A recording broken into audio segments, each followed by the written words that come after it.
ಒಂದು ಸಾರಿ ನಮ್ಮ ಮನೆಗೆ ಬನ್ನಿ ಶ್ರೀ ಗುರುವೇ, ನಿಮ್ಮ ಪಾದ ಪೂಜೆ ಮಾಡಿ ಧನ್ಯನಾಗುವೆ. ಒಂದು ಸಾರಿ ನಮ್ಮ ಮನೆಗೆ ಬನ್ನಿ ಶ್ರೀ ಗುರುವೇ, ನಿಮ್ಮ ಪಾದ ಪೂಜೆ ಮಾಡಿ ಧನ್ಯನಾಗುವೆ. ನಿಮ್ಮ ಪಾದ ಪೂಜೆ ಮಾಡಿ ಧನ್ಯನಾಗುವೆ.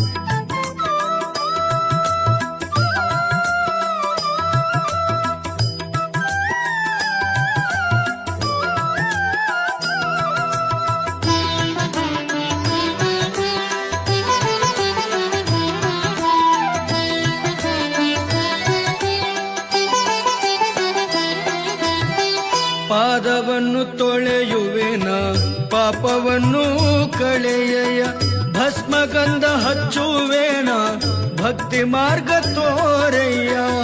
ಹೂಪತ್ರಿ ಅರ್ಪಿಸುವೆ ನೋವನ್ನು ಅಳಿಸ